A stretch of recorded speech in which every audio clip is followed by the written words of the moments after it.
Yo, yo, yo. Goedemorgen Dutch Comic Con. Ja, wacht. We moeten even wat meer sfeer creëren. Heroes Dutch Comic Con, wintereditie 2025. Zijn jullie een beetje wakker?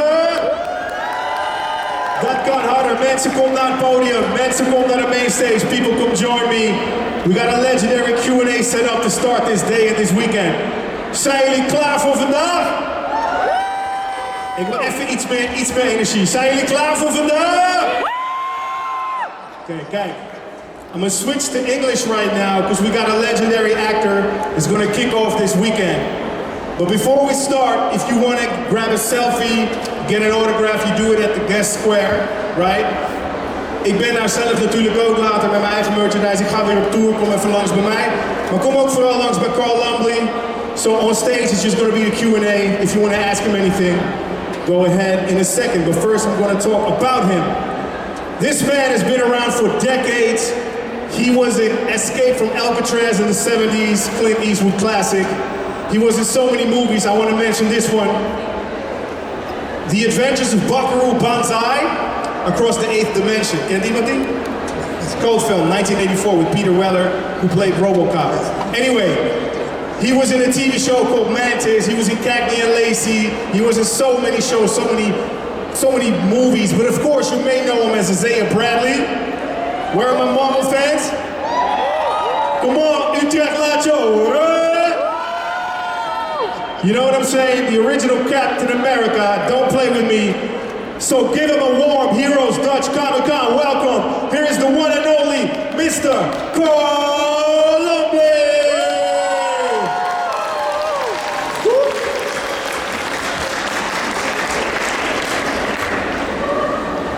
Welcome, sir.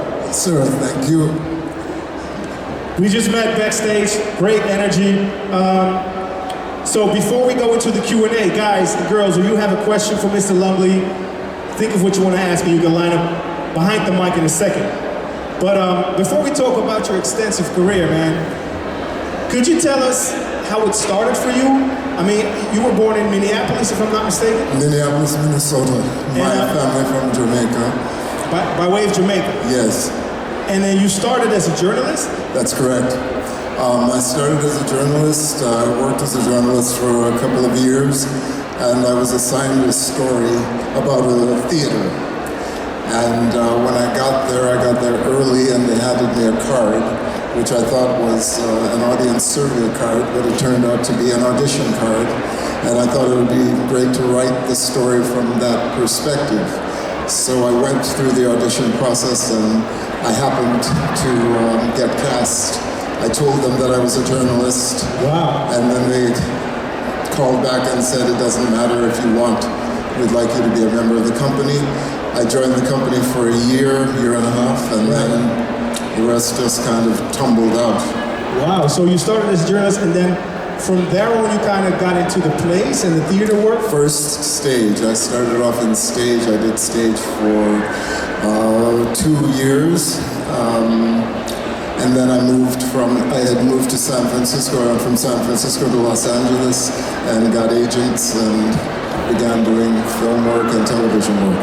Because would you say, I'm always interested, I think, well, you correct me if I'm wrong, but I think the stage is such a great way to learn the craft before you do movies. Absolutely, stage is foundational as far as I'm concerned. Nothing would have happened for me if I hadn't had that experience on stage. And I'm not, I don't think it's necessarily, I have the personality for it, but when you do theater, you do the training that's necessary to handle it in the room. And that's what conversation is, and I think that's what story is. So exactly, because I've had a conversation with Denzel Washington once, and he told me as well, like, the stage, you can't do it again. It's like it's right there with the audience, and he's actually kind of more into that than the camera work. Like, no, definitely. He has no control over what the director's going to use, and on stage he kind of can control what he can do more. Absolutely. It's Absolutely. one take. That's right. And you don't get a chance to do it over in life. Generally, whatever encounter you have with people, it's one shot. So I think it's it's more like life, and that's the responsibility I think you have as an artist, is to remind people of what life is. Wow, did you hear that? The responsibility of an artist is to remind people what life is. Make some noise for Mr. Carl Lumbly. Geluid, kan je hem iets harder zetten in de monitors? Iets harder zetten in de monitors. I just asked for a little more monitor for the... Oh, okay. So, another question. I was wondering, you have a lifelong kinship or friendship with Danny Glover? Yes, I do. Glover? Is it yes. Glover? Glover. Glover, sorry. Yeah. Danny Glover? Danny Glover and I met when I first moved to San Francisco. I was looking for a couch, and they had an ad called Performing Arts Column, and they were looking for 2 black actors to be in a South African political play. And it was a play called Sizwe Banzi is Dead, so I went to the theater, I auditioned, and the other actor who was auditioning, it was a 2-actor play, and the other actor was Danny Glover, and we've been friends ever since. That was 1977. Wow. Yeah. Amazing, because that's another one of my favorite actors, man. Yeah, we kind of grew up on both of you, so, and your bodies of work. Yeah. That's crazy. I just wanted to check, because you read it online, it's like, I gotta ask. Yeah. No, dear friend, and just... And you did Namibia in 2007, right? Sorry? The film Namibia in 2007? Namibia, yeah, that's right. That's exactly right. I played Joseph Nilma, who was the president of Namibia, who had been leader of the revolutionary movement to gain freedom for the country. So, and Danny was in that, and also, I believe Danny was also a producer on that. Right. Yeah. You guys checked it out, Namibia. And then also, didn't you play Bobby Seale at one point? Yes, I did. For what show was that again? That was HBO, The Conspiracy, Chicago 7. Right. Yeah. Wow, amazing. Like I said, I told you backstage, but you have been in so many classic TV shows. He said, let me name a few. Battlestar Galactica, The X-Files, yes, Grey's Anatomy, and then I want to speak about this particular kind of cult show, if I may say so, Mantis. Oh yes, Mantis. Anybody knows Mantis? You got to check out Mantis. It stands for Mechanically Augmented Neurotransmitter Interception System. Yes. And he had the main role, and you said somewhere in an interview that it was ahead of its time. Yes. I mean, it was a TV movie pilot? It started off as a TV pilot, and then that movie was picked up by the network. I think initially we got an order for 22 shows. Exactly. Yeah. And then,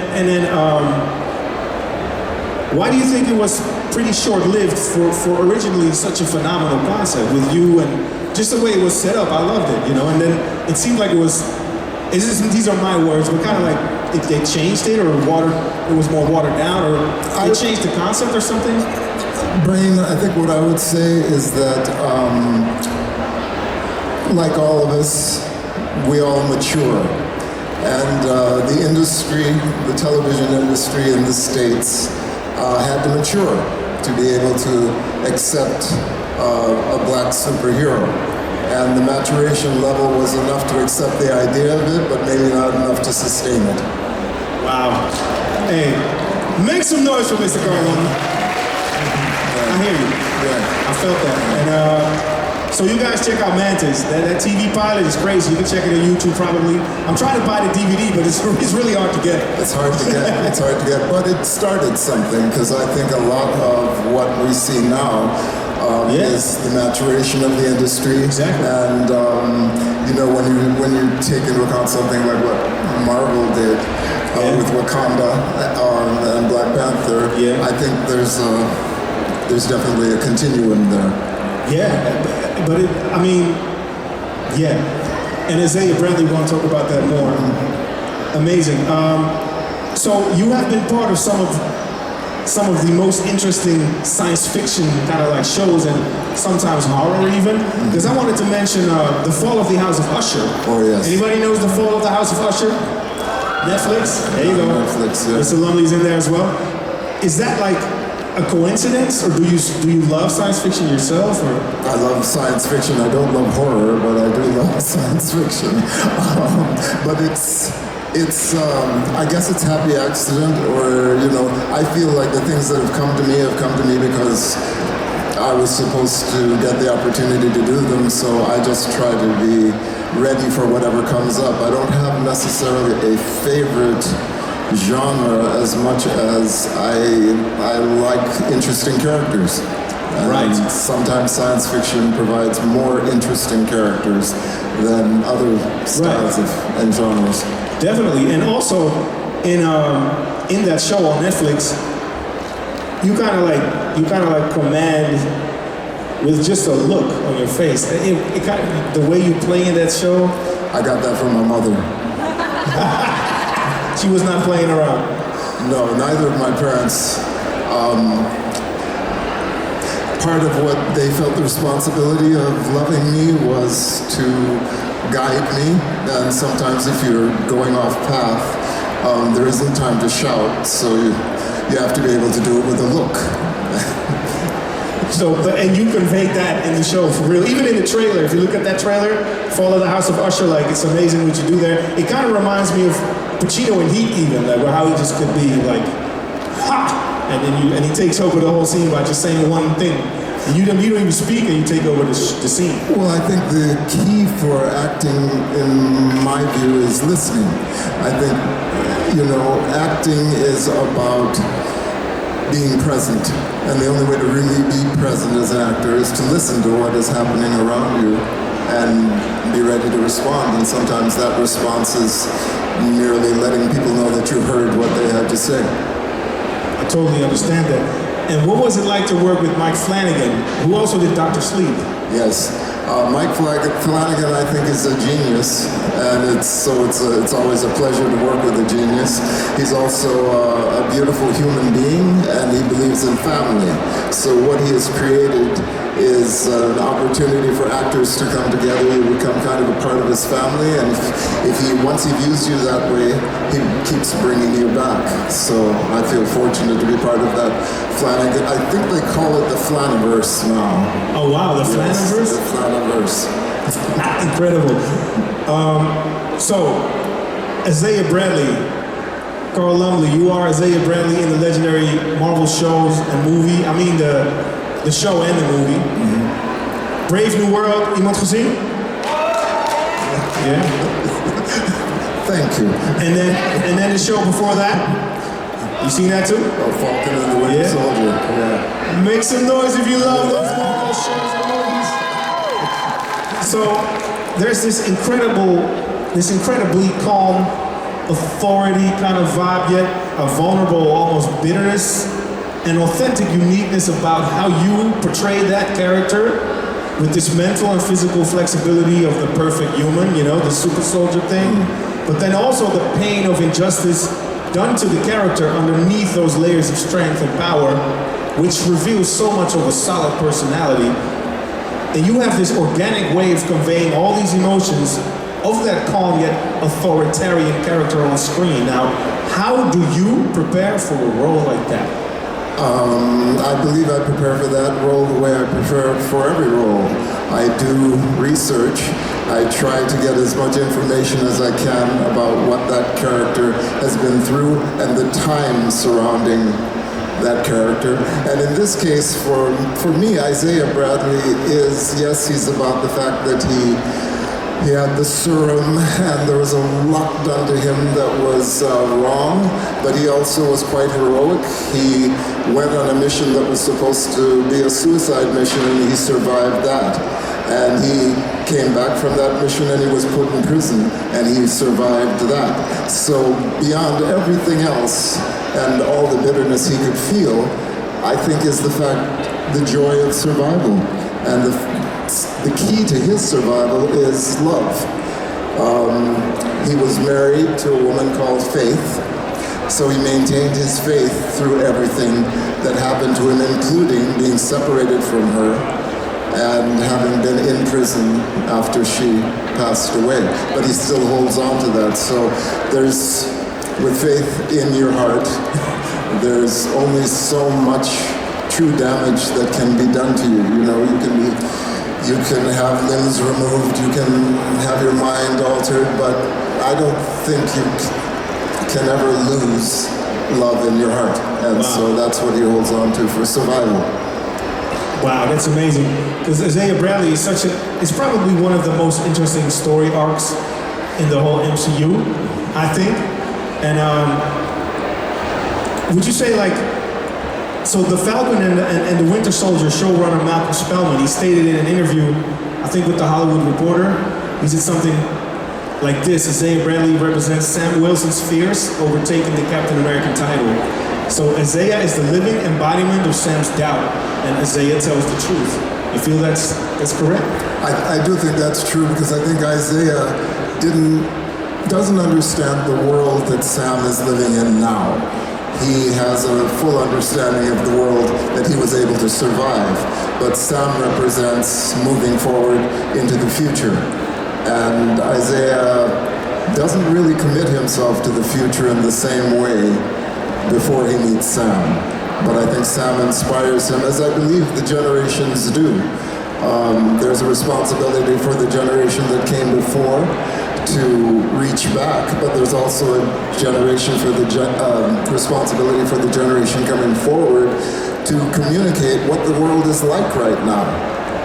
Elders can't know that. They can only know what they survived. So I think it's about the conversation between generations. Very true. It's about the conversations between generations. I love that. Because we can't judge each other, you know, we can learn from each other. And actually, I'm a hip-hop artist, and one of the elements of hip-hop culture is each one teach one knowledge. So yes, I think it's very true. So one more question, and then we're going to go into the Q&A. If you have a question for Mr. Carl Lumbly, line up in front of the mic, behind the mic, and we're going to do it. So if you have a question, please line up. So I wanted to know, do you get your inspiration from other actors, and if so, from who? I definitely get my inspiration from other actors. Because I wasn't trained as an actor, I think I came to acting from the same place as most people do in audiences. I respected language and story and craft. The idea that you take it seriously and that you're doing it for a reason, as I say, to help show people what life is, or reflect what life is about.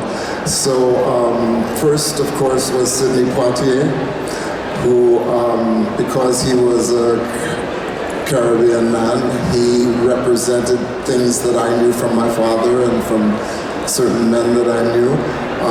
Also, there were any number of actresses that I really respected, Madge Sinclair being one of them. I worked with Tyne Daly, who was also, I would say, a mentor for me. But I think Denzel would be another one.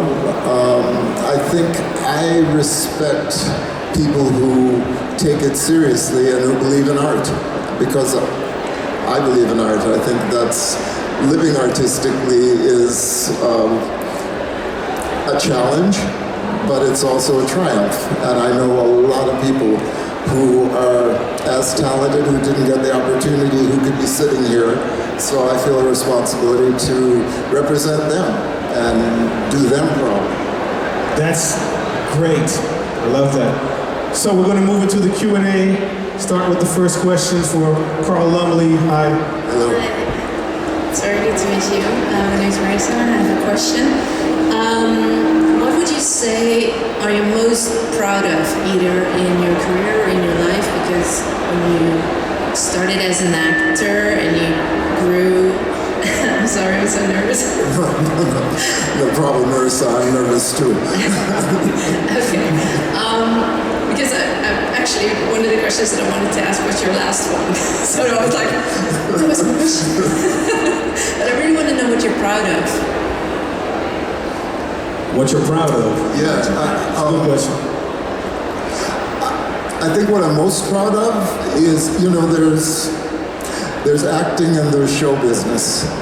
And I feel like I've been able to have a certain success in acting and in show business without changing my personality, without giving away who I believed I was. I feel very much the same way today that I felt when I was 12 and 13 years old, huddled in the stacks of the library, with no thought about being an actor, just joy in living and walking around in stories. I think we are fascinating as human beings, and I think our stories are so similar no matter where we come from. I mean, this is my first visit to Amsterdam, but you know, the feeling here is no different from the feeling I have in Jamaica. It's just people with stories, some of whom I know and some I don't, some who are surviving. I look around, I see people in cosplay. I would never do that, but I really enjoy seeing that. So I think that's what I'm most proud of. I love what I do, and I think I have a joy in being an artist, but I don't think that separates me out. It's just another craft. I would feel as happy being a good plumber. That's a great answer. Thank you so much. Well, Nice outfit. yes. Hey, thanks. Hey, how you doing? Next question. I just want to say you were amazing in your role in Marvel as Isaiah Bradley, of course, but you're also a DC alumni. You were the voice of Martian Manhunter. Yes. So, okay, so I guess one very small question, DC or Marvel, and then bigger question is you spoke about the differences from acting on a stage and then acting in live action, let's say, but then also what's the difficulties or differences from voice acting where you can't convey any physicality like you did in Fall of House of Usher, for example, as you mentioned earlier, compared to merely only using your voice and emoting with just a single, aspect of yourself. Right. I think for voice work, you never only use your voice, so I feel like the same research, everything that I do on stage, I do in voice work. I think the only challenge is because you can't rely on your tricks. It all has to come straight from your heart into your voice, and that has to carry the weight of your character. And I like that. I like that work a lot. I prefer stage, that's my first love, but I think voice work has a very strong niche, and that particular character, Jean Jones, he fulfilled a lot of things, because as the child of an immigrant family, I understood what it would be like to go from your home planet to a crazy place like Earth and want to try and not only fit in, but begin to want to protect these beings who are completely different from you, but share certain similarities. And so, I think I love John Jones because I think he embodied a sort of a calm attention to humanity, and he wasn't human. Yeah, I loved him too, and then of course you got to play his father in Supergirl as well. So. Yes, that's right, which is wonderful to see how well you've grown up, because the actor who played John, David Harewood, is just magnificent. So we had a tremendous amount of fun, and I have a son, and I've seen how he's come forward and become his own person, and that was kind of the joy of playing that character's father, was to see how he's become his own Martian. Great, thank you very much. Yes. Thank you, great question, bro. It's actually my next one, so thanks. Thank you. Hey, how you doing? Hello. I have what was your difficulty role to play in the movie? Most difficult role? Yes. The most difficult role, Carl. I don't know if it was the most difficult role, but I once played Bobby Seale, who was an individual who was one of the founders of the Black Panther Party and came under tremendous scrutiny. There was a trial in which he was literally dragged from the courtroom and bound in a chair and gagged. and brought back into the courtroom because the judge didn't want to hear what he had to say anymore. And that was probably, well, even as I'm sitting here telling you about it, I really, that was a very difficult thing for me to do because the unfairness was so evident. And he was helpless in a way, but he was also representing a large number of people, so that gave him power. So that would be my answer to that. Nice, thank you. Yes, sir, you too. Great question, thanks. Hey. Hi, nice Hello. to meet you. I was wondering, what was it like working on the Fall of the House of Usher? Did you have a favorite moment to shoot or a favorite scene? Just want to know what it was like. It was wonderful. First, one, because I love Mike Flanagan, I think he is brilliant. Two, because the scenes between myself and Bruce in that room, it became its own world. And what I said earlier about listening being, I think, the key.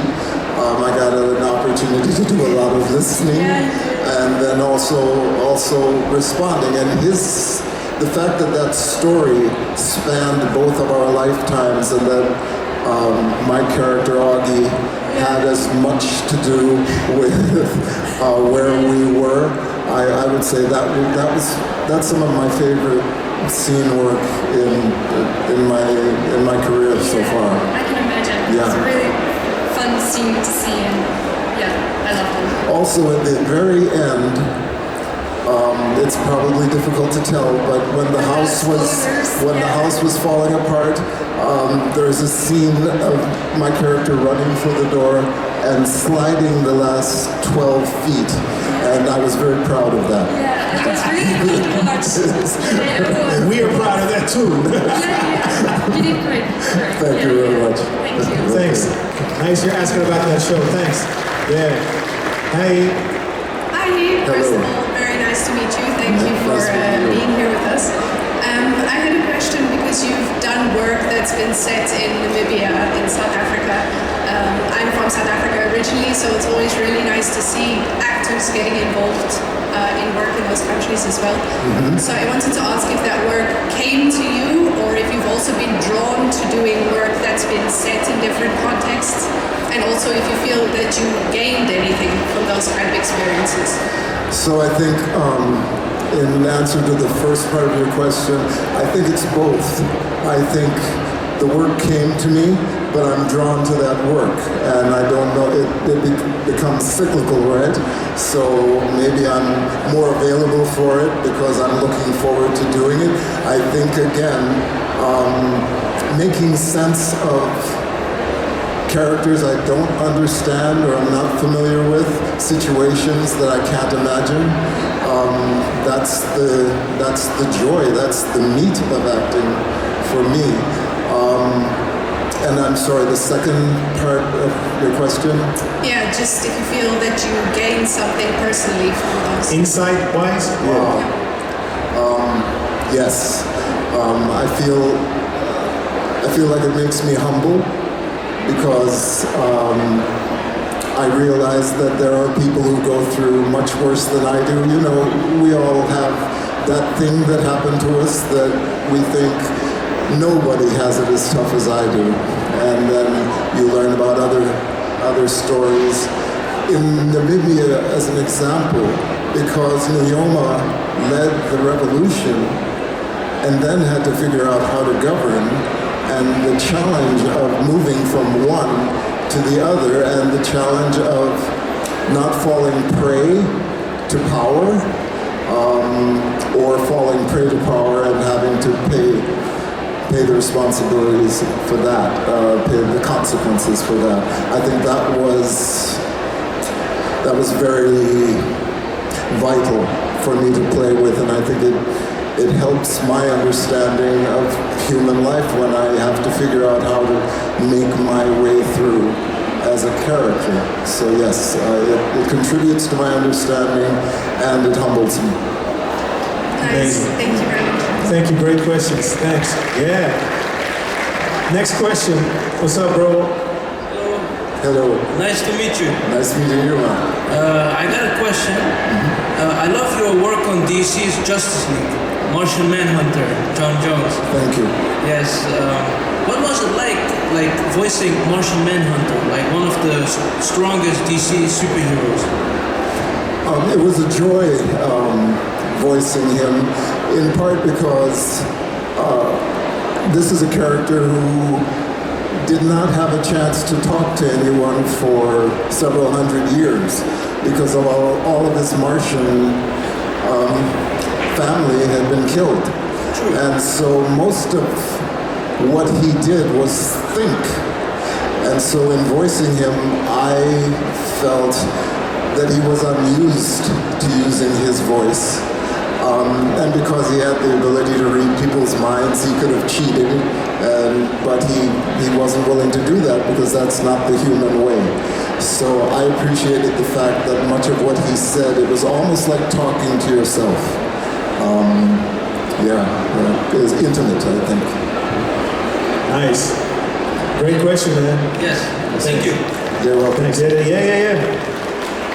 Hey, we got somebody with a nice outfit. Hi, hello. Yes, hi, my name is Maria, and I was wondering what did it feel like to play in the sequel from The Shining, because The Shining is such a cult and everything, and I can think the pressure is really high, especially after such a long time. And what is the thing that you think that you brought to the role of Dick? It was a real privilege and an honor to play Dick Halloran in Dr. Sleep, in part because I knew Scatman Crothers, who was very kind to me when I first got to Hollywood. And I thought that he was perhaps underappreciated as an actor because he had been a singer and he had done a lot of things. And he just had a calm sort of demeanor.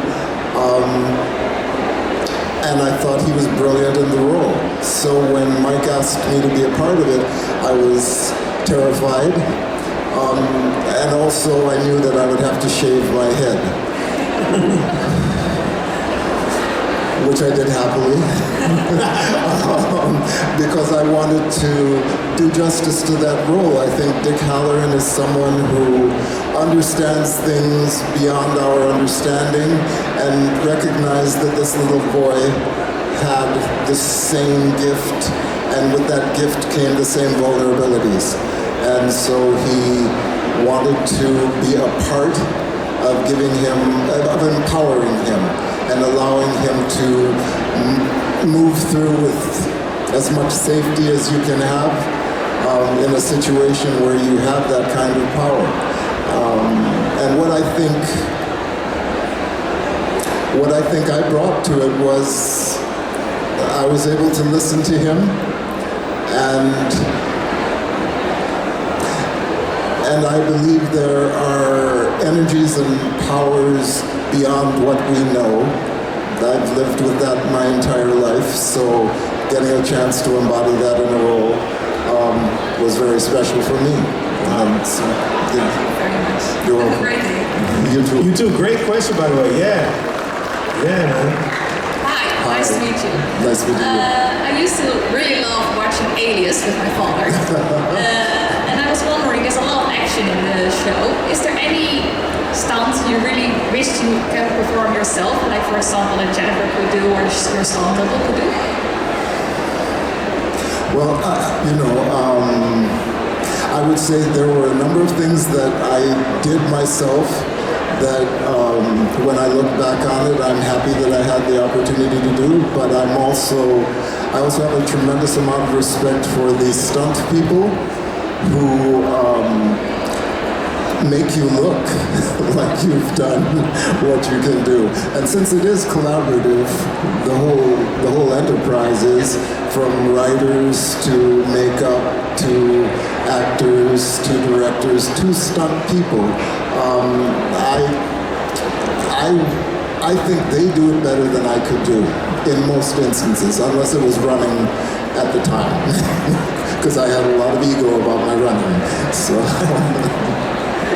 Thank you very much. You're welcome. That was another show you did, yeah. And then I wanted to know, you also played in A Cure for Wellness as Wilson. That was Gore Verbinski, right? Yes, that's right. Because that's one of my favorite directors. The Weatherman is brilliant to me. Yeah. What was it like working with him? It was great working with Gore. He's he's almost like an impressionistic painter. There's no drawing beforehand, there's no sketching with him. It's colors and it's movement and energy.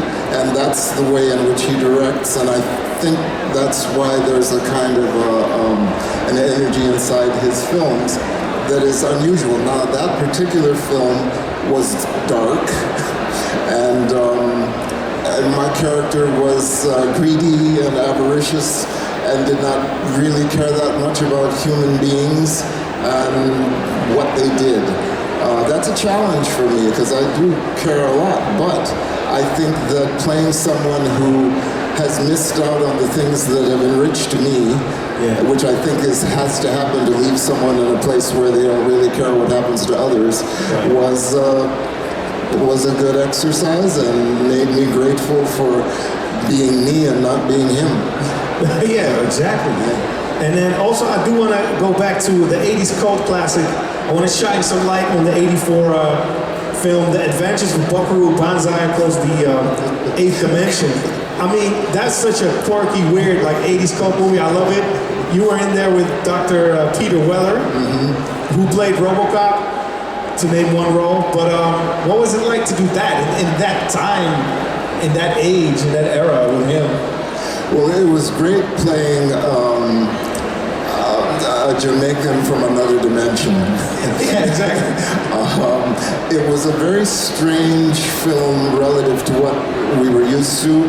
Once again, there was a script, but we didn't pay that much attention to it. The director-writer was very open to what happened, as we say, on the day. So sometimes he would come in with an idea of what a scene was supposed to be like, and then it would change as we were shooting it, and he was open to it. So it was very, very freeing. Nice. Yeah. I love it. And wild. And I'm astounded that that film actually not only held up, because at the time it was not well received. People thought, no. People thought, no. It didn't make sense. But over the years, I think it's, once again, maybe the industry has caught up with it and sort of allowed audiences to find films themselves and to make their own interpretation. I think that's part of what I think is happening overall.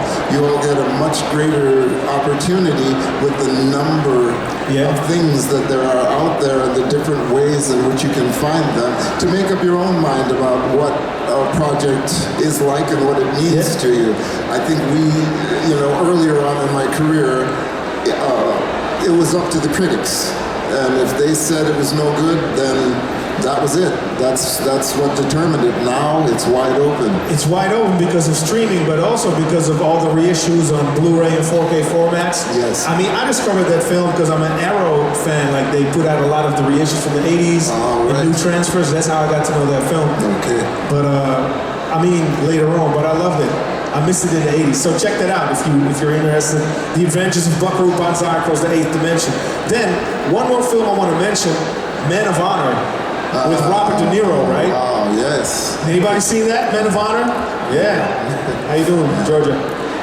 So, what was it like to work on a film like that with somebody like De Niro? Well, he and I did not have scenes together, but it was thrilling to be in a film that he was in at the same time. And people always ask, or people always say there's no such thing as a small role. And I believe there is such a thing as a small role, but I don't think that you treat it that way. That character in that film, I feel as proud of my work in that I think it's 7 minutes at the beginning of the film as I have anything I've done. And Mr. De Niro complimented me on my performance, and I felt gratified by that because I respect his work and the way he goes about it as well. Yeah. Amazing. Two craftsmen. Love it. Great backstory. Thanks. So we have about 3 minutes left. I just want to say, Isaiah Bradley, is there, like, can you speak on anything that's going to maybe go down in the future, or like Marvel-wise? Is there, or you can't say anything? Is there anything you can share? I've written several sequels in my own mind. But we do want to see those. Yeah, but of course, you know, you sign these contracts that, and Marvel doesn't play. It's a real universe. Yeah. And I don't know what their plan is, but my joy in having had the opportunity to do Falcon and the Winter Soldier, and then Brave New World. I would love more, but I'm satisfied with what I have right now. Of course, I totally understand. So let me rephrase that question and ask you, would you like to continue your role as Isaiah Bradley in the Marvel Cinematic Universe? Does the sun rise in the east? Let's go! So, if you want to get a picture or an item signed, you go to the guest square. We're going to wrap this interview up, but before we do, we're going to get up and we're going to take a little video with all of you. So I want to ask you to get up to get in the video with Mr. Carl Lumbly. Everybody, let's do this the right way. And thank you for coming out to Amsterdam. Thank you, we do. Make some noise. All right, ladies and gentlemen, make some noise for the legendary Mr. Carl Lumbly. Thank you, sir.